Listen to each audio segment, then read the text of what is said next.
How to fix Facebook music story not showing. In today's video, I will show you the great solution and the easiest way how to fix this on your Facebook. Just watch this video till the end. So first guys, you have to go and open the settings of your phone.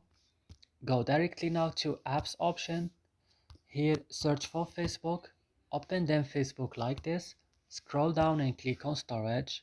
Here on storage, go to the last button, clear data, click OK, and then you have to back, click on force stop, click also OK, and what you should do right now guys, you have to go to battery and you have to click on optimize it because this will help you a lot to fix this problem. And that's it. I hope this video is helpful for you. Don't forget to like, subscribe in our channel, and see you in another video.